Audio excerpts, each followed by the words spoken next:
I predicted that Trump would attack Iran. I predicted that there'd be a civil war in America at some point, possibly by 2028. So I would say that my framework, it's an appreciation that at the end of the day, human society, it's a game and there are different players. And we have to understand the psychology of these major players, okay, people like Putin and Trump, if we are to understand how the world works. Because at the end of the day, it's not ideas that ultimately win out. It's these individuals that must play the game.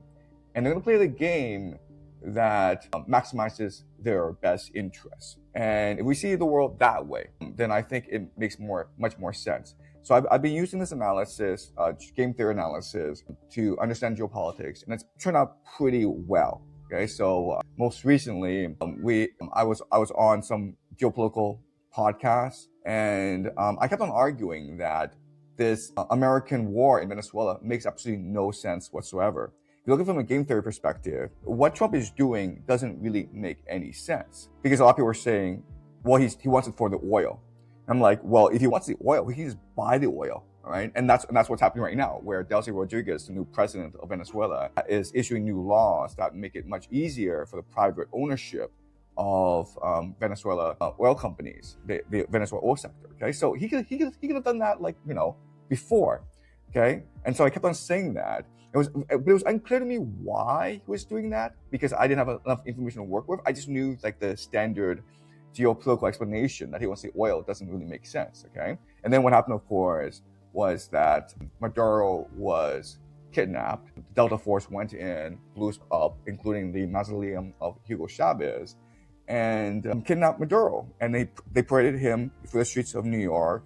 And then it clicked to me why this is happening. Okay, it clicked to me why they did this. And the answer is, first of all, Maduro must be a CIA asset, because there's no other explanation for how it was so easily done. It could have only been done with the cooperation of those inside. The idea that Delcy Rodriguez, the vice president, betrayed Maduro is just ridiculous, because this guy, Maduro, was in power for 13 years. So he has a political sense. I mean, he's not an idiot. I mean, he may be stupid if you talk to him about geopolitics, about mathematics. He doesn't know any of this stuff. But political survival, game theory, he understands a lot. And so I don't think anyone betrayed him. I think that he was always a CIA asset, because he had to be in order to survive that long. If he were not, they would have assassinated him a long time ago. And he had Cuban bodyguards, and basically they were there to keep him in prison. And Delta Force went in to extract him. They went to extricate him from the situation.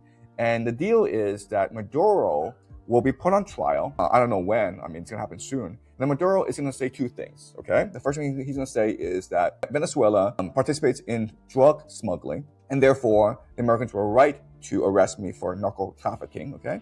This was a legitimate pretext for arresting me. And number two is, and this is the most important, is that he has evidence that the Democrats stole the 2020 election using Smartmatic machines, okay? So Smartmatic machines are voting machines that they use in Venezuela. And he's gonna tell you how it's possible to rig the Smartmatic machines. And then it's gonna prove that, yes, the Democrats did steal the 2020 election. And in return, Trump's going to pardon him, okay?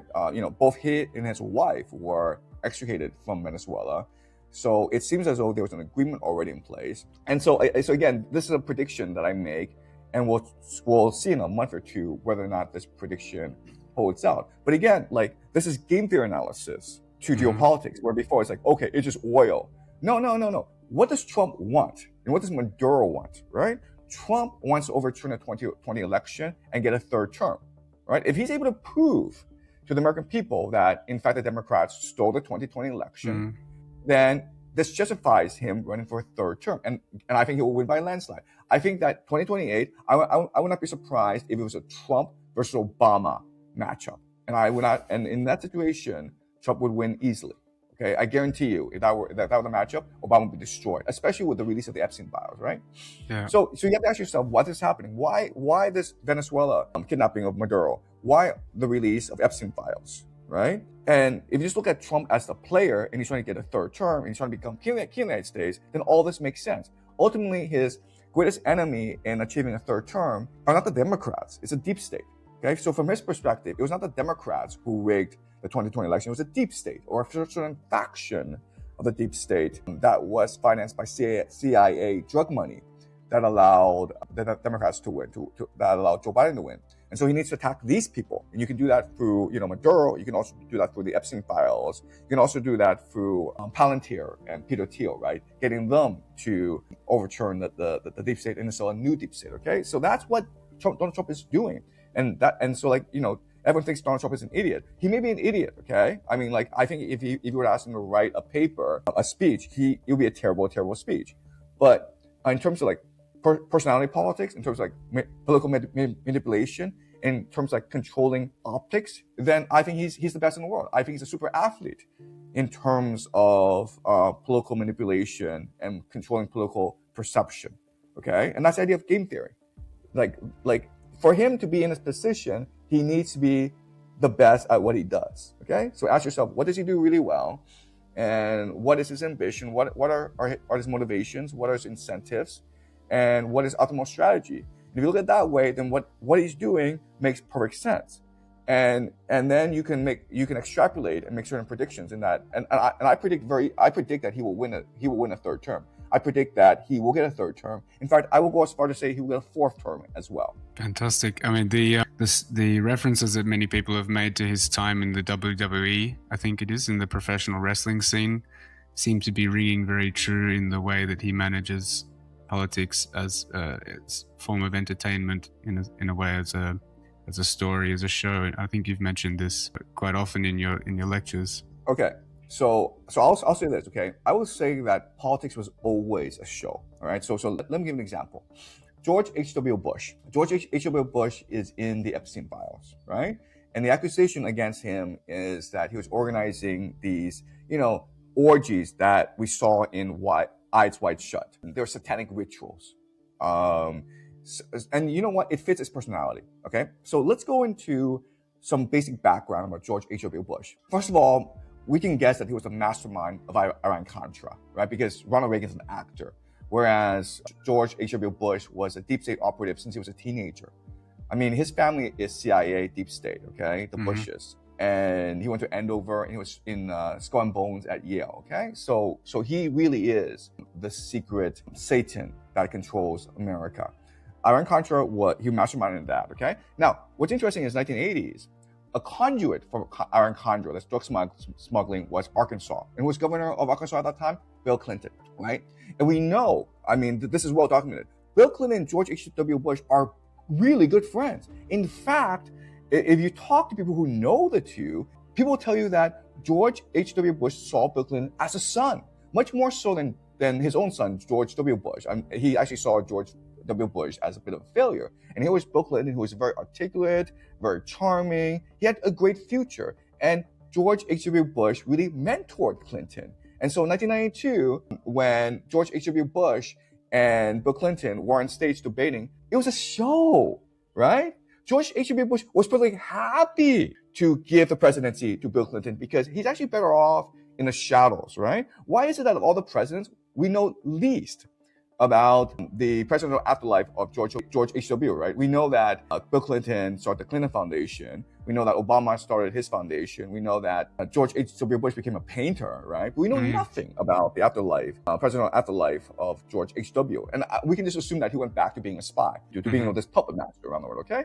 So Bill Clinton was being mentored by George H.W. Bush. And a lot of his policies, George H.W. would have enacted anyway, right? He was trying to enact them, like NAFTA and most favored nations trading status for China, this neoliberal agenda that was very much part of the Reagan-Bush years, but he had problems implementing them because of all the pushback from the Democrats, right? People don't remember this, but the Democrats under Dick Gephardt in the 1980s was a working class party that did not want immigrants, that did not want free trade, and did not believe that China would be a good trading partner because of China's blatant abuse of human rights. People forget all this, okay? So the Democrats were the polar opposite of the Republicans. And Bill Clinton was a perfect person to co-opt and destroy the Democratic Party from within, right? And make it more Republican, okay? So you can say the Democrats have become Republican, the Republicans have become, MAGA, all right? But But think about the cooperation between George H.W. Bush and Bill Clinton, where George H.W. could not have implemented his policies under Republican administration, but he could have done so through a Bill Clinton administration. Okay, that's point number one. Point number two is, okay, so his son wins, and his son won because of the Supreme Court, right? So I think Senator Dale O'Connor was the deciding vote, and so I'm sure his father made some phone calls. But what happens right after his son wins? 9/11 happens, okay? And who's the only person in the world who could have orchestrated 9/11? George H.W. Bush, right? Because it was all his people in place, including Donald Rumsfeld, Dick Cheney. All these people were his people in place. And if you just look at the Epstein files and the sort of like the complicated satanic rituals that he organized, yeah, he's sort of that person to sort of like think that 9/11 is, he would want to orchestrate something like 9/11, okay? And then of course you have the war on terror. But then 2004, that presidential election was very interesting as well, because who were the candidates?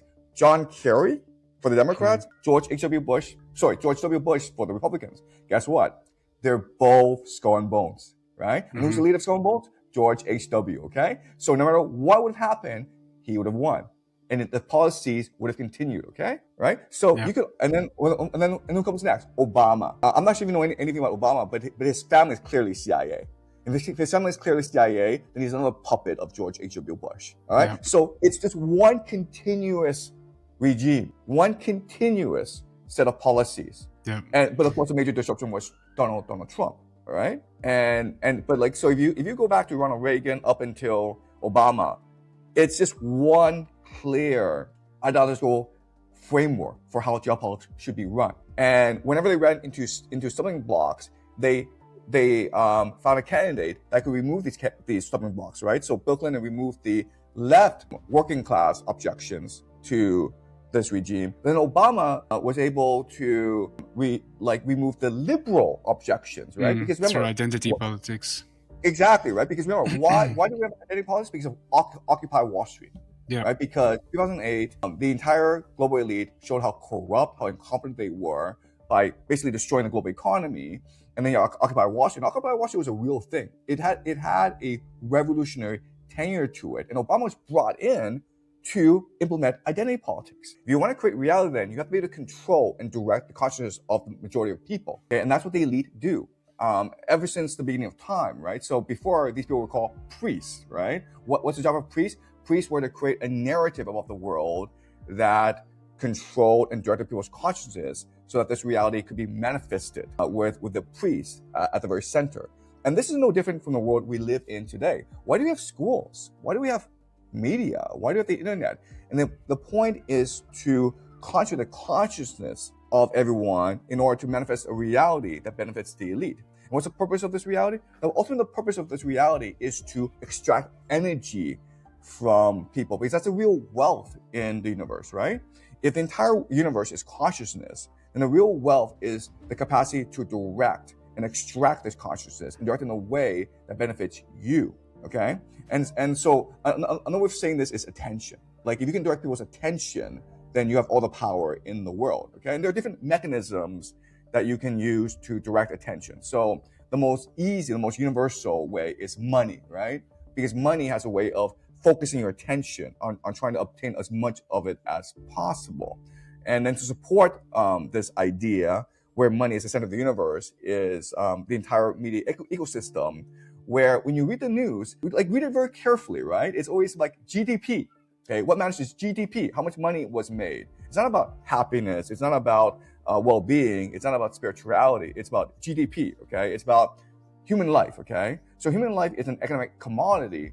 So it's not about the quality of life you live. It's not about how creative or imaginative you are. It's about your life is a set economic unit. If you die, then that's a downgrade of GDP, okay? So the entire world is to focus your attention on money and make you believe that money is God, that money is the end all and be all. And that's the world we live in today.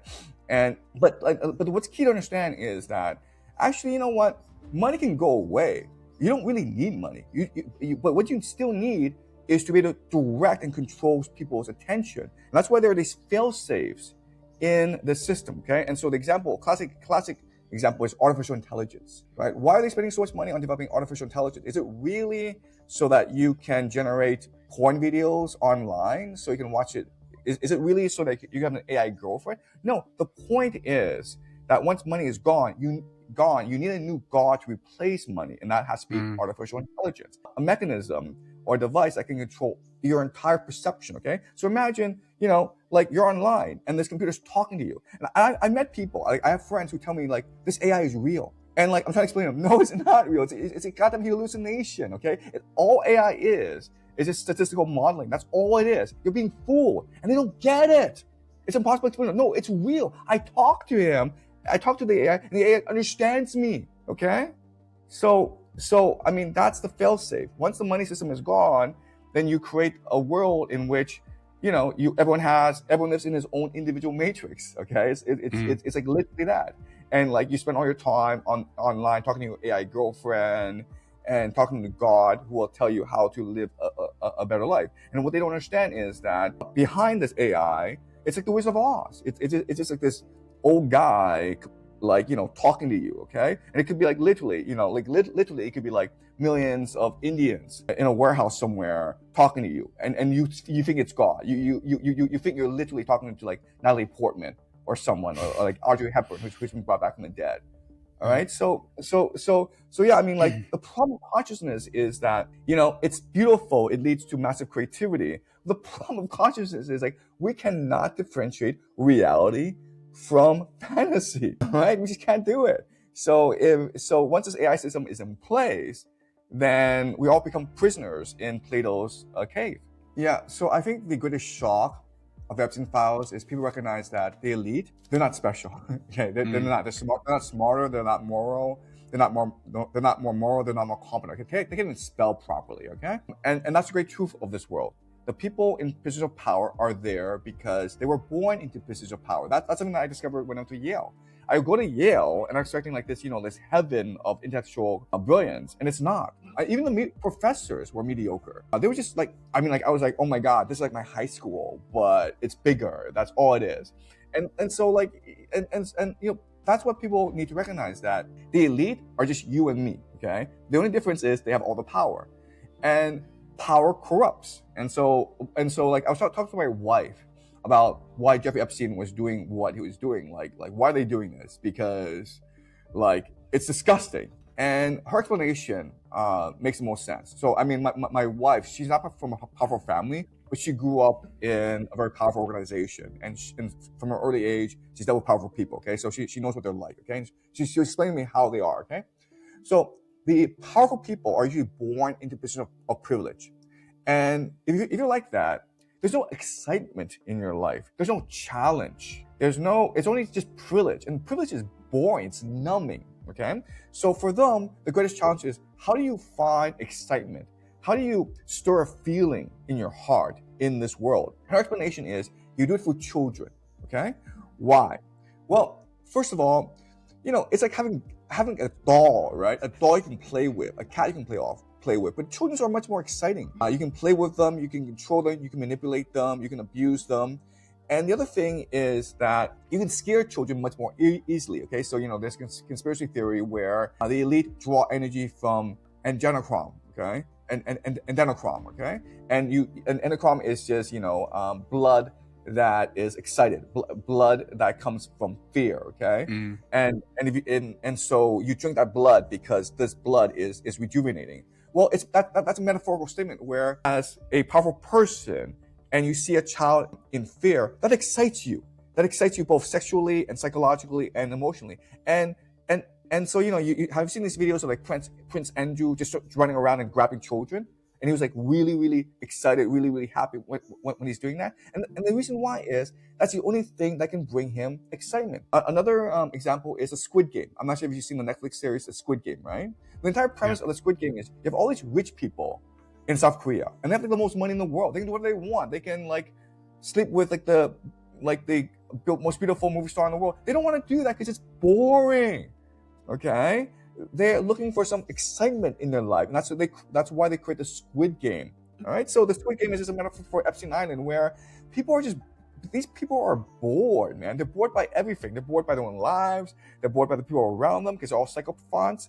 They're bored by power itself because they've experienced it all. And so like they're looking for like novelty in their lives. And that's what children bring, okay? There's also, and it's like, why are they so blatant about this? And my wife says, it's psychology where you have to have a risk of getting caught. You have to have the risk of being exposed in order for this to be exciting, okay? If it's all just hidden from everyone and no one can ever find out and there's no risk, it's not funny. It's not fun anymore, right? So I understand this sounds really disturbing, but unfortunately, if you give a certain group of people too much power, then this is the way they behave. And this has been true historically, okay? You look at any society. In China, guess what, guys? We do the same thing, all right? Don't think that, oh, Chinese are more superior because of Confucianism. Don't think that the Indians are superior because of their Vedic tradition. No, everyone's the same. If you put people in positions of power, they're going to abuse it, all right? And what they want ultimately is novelty, excitement, feeling, all right? So like just you and me, we feel a tremendous rush when we achieve something. Well, they've achieved it all. So they need the sort of like sadistic, satanic rituals in order to feel alive again. Look, the other thing that is not being in the Epstein files, but I'm sure there's lots of them, are snuff films, okay? I'm sure there's lots of these things because that's what they do, man.